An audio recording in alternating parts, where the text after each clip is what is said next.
रंग बदलने वाला है।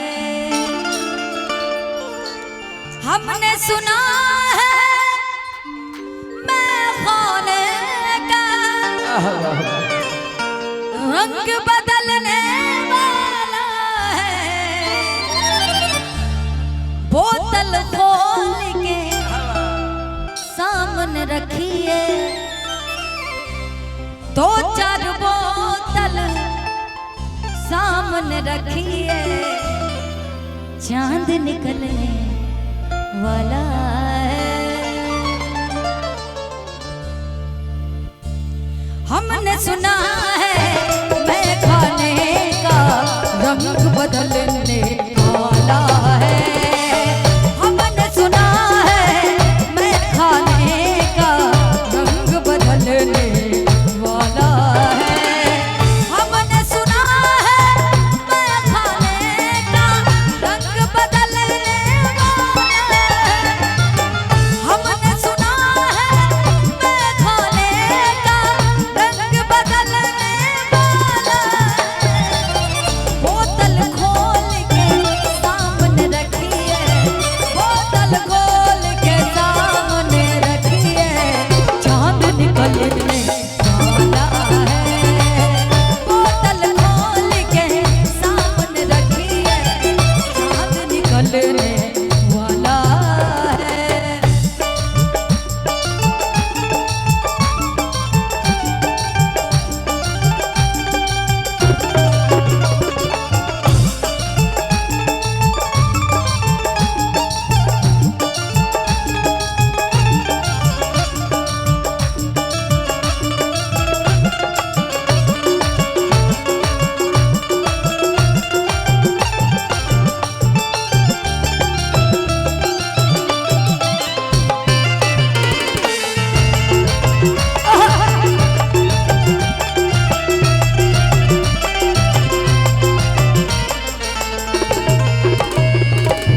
और आजकल धूप हो रही है, लड़कियां बड़ा सेफ्टी करती हैं अपने चेहरे का। क्या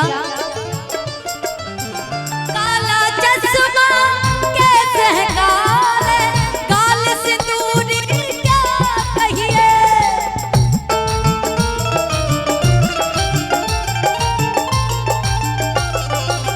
काला चश्मा कैसे है काले, काले सिंदूरी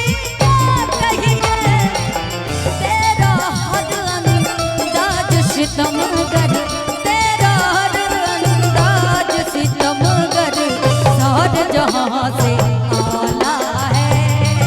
तेरा हर अंदाज सितमगर, सारे जहां से आला है।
आंख में काजल, होठ गुलाबी और गाल सिंदूरी, क्या कहिए क्यों।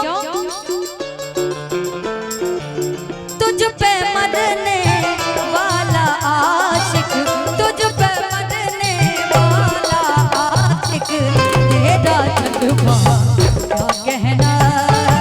तुझ पे मरने वाला आशिक, तेरा जलवा आला है।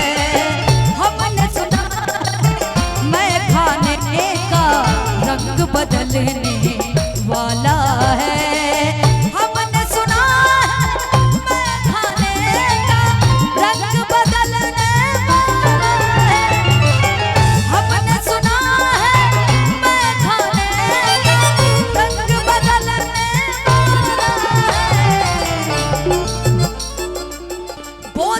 खोल के सामने रखिए, बोतल खोल के सामने रखिए, चांद निकल